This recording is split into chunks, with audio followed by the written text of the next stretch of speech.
آج کی ہماری گفتگو کا موضوع ایک بڑی ہی دلچسپ حکایت ہے۔ یہ عظیم صوفی بزرگ مولانا جلال الدین رومی سے منسوب ہے۔ جی۔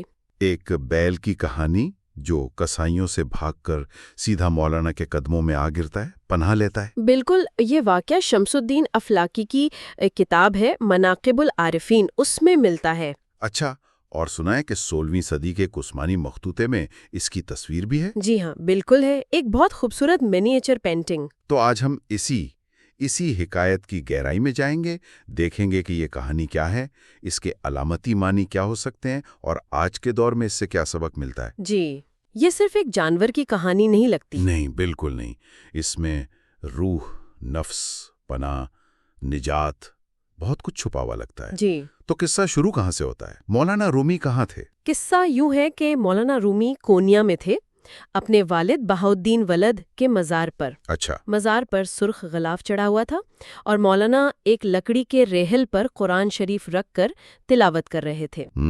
اور شاگرد بھی تھے؟ جی، 4 شاگرد بھی آس پاس بیٹھے تھے، علم حاصل کر رہے تھے۔ بڑا پرسکون سا ماحول تھا۔ اور پھر اچانک؟ جی، پھر اچانک ایک ہنگامہ ہوا۔ ایک بڑا سا بیل، بھاری بھرکم، وہ بھاگتا ہوا آیا۔ بھاگتا ہوا؟ مطلب ڈرا ہوا؟ ہاں، ظاہر ہے وہ ذبح ہونے سے بچنے کے لیے بھاگا تھا۔ بالکل دیوانوں کی طرح دوڑتا ہوا آیا اور سیدھا مولانا کے قدموں میں ڈھیر ہو گیا۔ اللہ اکبر! گویا پناہ مانگ رہا ہو۔ بالکل، جیسے کہہ رہا ہو کہ مجھے بچا لیں۔ افلاکی نے یہ منظر بڑا واضح لکھا ہے۔ تو ظاہر ہے کسائی بھی پہنچ گئے ہوں گے پیچھے؟ فوراً ہی چھریاں ہاتھوں میں وہ بھی ہانپتے کانپتے پہنچے، بیل کو مارنے کے لیے تیار۔ لیکن جب انہوں نے دیکھا کہ بیل تو مولانا کے قدموں میں ہے، ان کے پناہ میں، تو وہ ٹھٹک گئے، ایک دم رک گئے۔ ہمت نہیں ہوئی آگے بڑھنے کی؟ جی، ہمت نہیں ہوئی۔ مولانا کا رعب تھا، ان کی شخصیت کا اثر تھا۔ تو پھر مولانا نے کیا کیا؟ انہوں نے کیا کہا؟ مولانا نے بڑے سکون سے، بہت اطمینان سے کسائیوں کی طرف دیکھا اور فرمایا، اسے چھوڑ دو۔ بس اتنا؟ فرمایا، اس نے مجھ سے پناہ مانگی ہے، لہٰذا اب یہ آزاد ہے۔ اور کسائیوں نے مان لیا؟ کوئی بحث نہیں کی؟ جی، مان لیا۔ شاید وہ مولانا کے مرتبے سے، ان کی روحانیت سے مروب ہو گئے تھے۔ بالکل خاموشی سے پیچھے ہٹ گئے اور بیل کو وہیں چھوڑ دیا۔ اور وہ بیل؟ سب سے عجیب بات تو یہ ہے کہ وہ پھر نظر ہی نہیں آیا۔ جی ہاں، کہانی کا یہ حصہ اسے اور بھی پراسرار بنا دیتا ہے۔ آیا، پناہ لی اور پھر جیسے غائب ہو گیا۔ اس پر بھی بات کریں گے، لیکن پہلے یہ بتائیں کہ صوفی روایات میں ایسی کہانیوں کا مطلب صرف لفظی تو نہیں ہوتا؟ نہیں، بالکل نہیں۔ ان میں گہری علامتیں ہوتی ہیں۔ اصل پیغام ان علامتوں میں چھپا ہوتا ہے۔ تو ٹھیک ہے، اب آتے ہیں اصل نقطے پر۔ یہ بیل کیا ہے؟ یہ صرف ایک جانور تو نہیں ہو سکتا ہے نا؟ نہیں، بالکل نہیں۔ صوفیانہ تشریح اگر دیکھیں تو یہ بیل اکثر انسانی روح کی علامت ہے، یا خاص طور پر نفس کی۔ نفس؟ کون سا نفس؟ وہ نفس جو ابھی قابو میں نہیں آیا، جس پر ابھی حیوانی جبلتیں، دنیاوی خواہشیں غالب ہیں، نفس امارہ کہہ لیں۔ اچھا، اور وہ کسائی جن سے یہ بیل بھاگ رہا تھا، وہ کون ہے؟ کیا یہ باہر کے دشمن ہیں؟ وہ باہر کے بھی ہو سکتے ہیں، لیکن گہری بات یہ ہے کہ یہ ہمارے اندر کے دشمن ہیں۔ یہ کسائی اصل میں شیطانی وسوسے ہیں، اوہو، بری خواہشات ہیں، نفسانی شہوتیں ہیں۔ وہ ساری دنیاوی کششیں جو روح کو بھٹکاتی ہیں، اسے روحانی طور پر ہلاک کرنا چاہتی ہیں۔ مطلب جو ہمیں اصل راستے سے ہٹاتی ہیں۔ جی بالکل، جو ہمیں مادیت میں، دنیا داری میں الجھائے رکھتی ہیں۔ تو یہ بیل یعنی روح یا نفس ان کسائیوں سے بھاگ کر مولانا رومی کے پاس پناہ لیتا ہے۔ تو مولانا یہاں کس چیز کی علامت ہوئے؟ مولانا رومی یہاں کامل مرشد ہیں، روحانی رہنما ہیں، ولی اللہ ہیں۔ اچھا، وہ ہستی جو اللہ کی طرف سے ہدایت دینے والی ہے، جس کے پاس طاقت ہے کہ بھٹکی ہوئی روحوں کو پناہ دے، ان کی حفاظت کرے، انہیں نجات کا راستہ دکھائے۔ تو بیل کا قدموں میں گرنا، وہ گویا روح کا مرشد کی طرف، اللہ والے کی طرف جانا ہے؟ جی، ہدایت کے لیے، حفاظت کے لیے، اپنی کمزوری کا اعتراف کر کے صحیح جگہ پہنچنا۔ تو کہانی کا جو آپ کہہ لیں اخلاقی سبق ہے وہ یہ ہوا کہ جو اللہ والوں کی پناہ میں آ جاتے ہیں وہ محفوظ ہو جاتے ہیں۔ کن سے؟ انہی جہنم کے کسائیوں سے۔ یعنی شیطان سے، نفسانی خواہشات سے، دنیا کے فتنوں سے؟ اچھا، یہ تو بہت گہری بات ہے۔ جی، یہ ایک طرح سے حفاظت کا، نجات کا وعدہ ہے، اور اس کی تائید تو قرآن سے بھی ہوتی ہے۔ قرآن سے کیسے؟ ماخذ میں بھی سورۃ النازعات کی آیات کا حوالہ ہے، آیت 40 اور 41۔ مفہوم یہ ہے کہ جو اپنے رب کے سامنے کھڑے ہونے سے ڈرا اور نفس کو بری خواہش سے روکا، جی، تو جنت ہی اس کا ٹھکانہ ہے۔ بیل کا بھاگ کر صحیح پناہ گاہ یعنی رومی تک پہنچنا، یہ اسی نفس کو روکنے اور اللہ کا خوف دل میں رکھنے کی کوشش کی مثال ہے۔ صحیح۔ تو یہ کہانی صرف ایک واقعہ نہیں، یہ تو تصوف کے کئی اہم تصورات کو سمجھنے میں مدد دیتی ہے۔ کون کون سے تصورات؟ پہلا تو ہے ولایت، سینٹ ہوڈ یعنی اللہ والے کا مقام۔ جی، یہ واقعہ اولیاء اللہ کے روحانی مقام اور ان کی طاقت کو دکھاتا ہے۔ صوفیہ کا عقیدہ ہے کہ اللہ اپنے دوستوں کو، اپنے اولیاء کو خاص طاقتیں دیتا ہے اللہ کے حکم سے، تاکہ وہ مخلوق کی مدد کر سکیں۔ تو رومی کا بیل کو بچانا ان کی اسی ولایت کا مظہر ہے؟ جی ہاں، یہ سمجھا جاتا ہے کہ یہ ان کی ولایت کا، ان کی روحانی طاقت کا ایک اظہار تھا۔ گویا ولی کی پناہ وہ ایک حقیقی چیز ہے۔ بالکل۔ دوسرا اہم تصور ہے بیعت کا۔ اچھا، مرید بننا۔ جی، اسپرچول ایلیجنس۔ جیسے بیل نے اپنی جان بچانے کے لیے خود کو رومی کے حوالے کر دیا، ان کی پناہ میں آ گیا، اسی طرح تصوف میں مرید اپنے مرشد کے ہاتھ پر بیعت کرتا ہے۔ یہ صرف ایک رسم تو نہیں ہوتی؟ نہیں، یہ ایک عہد ہوتا ہے، روحانی رہنمائی حاصل کرنے کا، تعلیم پانے کا اور مرشد کی روحانی حفاظت میں آنے کا۔ بیل کا یہ عمل اسی تعلق کی اہمیت دکھاتا ہے۔ اور تیسرا تصور وہ کیا ہے؟ وہ ہے کرامات کا۔ Miracles of saints. اچھا، کرامات۔ جی، انبیاء سے جو غیر معمولی واقعات ظاہر ہوتے ہیں وہ معجزات کہلاتے ہیں۔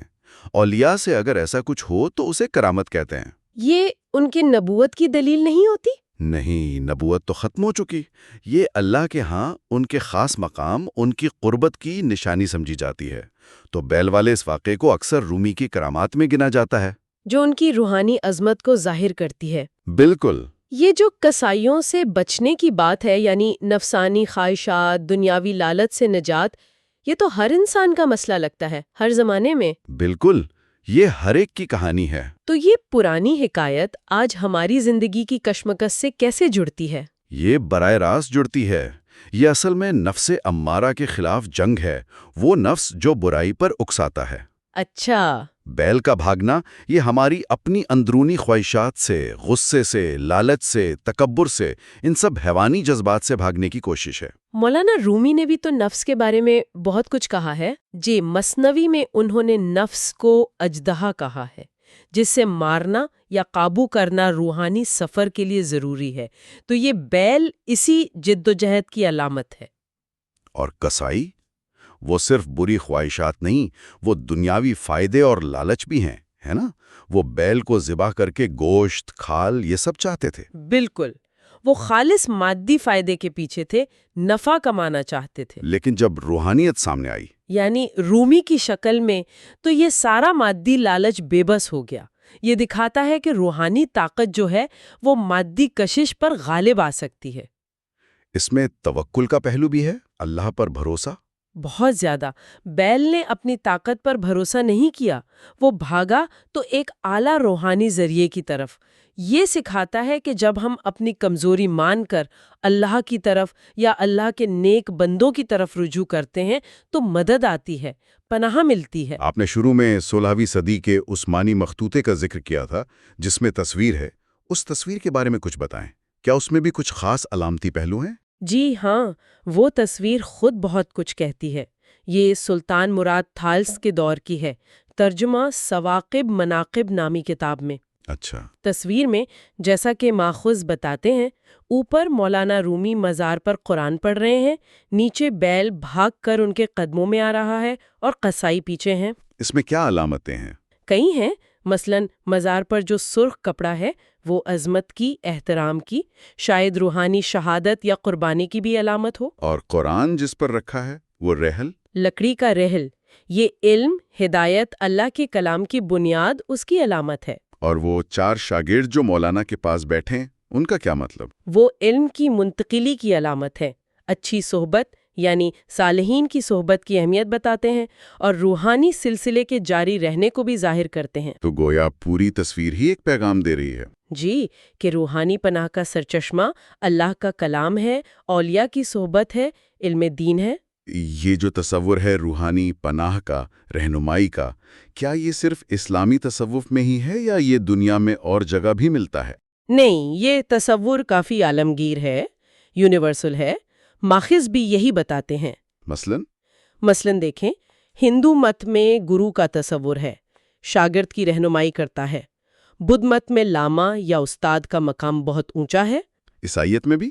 جی، عیسائیت میں بھی روحانی باپ، اسپریچول فادر کا تصور ہے یا راہبوں کی رہنمائی۔ ان سب میں ایک مشترک بات ہے کہ روحانی سفر اکیلے طے کرنا مشکل ہے، ایک رہنما کی ضرورت ہوتی ہے۔ کیا آج کی جدید دنیا میں نفسیات میں اس کی کوئی شکل نظر آتی ہے؟ ایک طرح سے آتی ہے، جیسے مینٹور مینٹی کا تعلق، مینٹور مینٹی ریلیشن شپ، اس پر آج کل بہت زور دیا جاتا ہے۔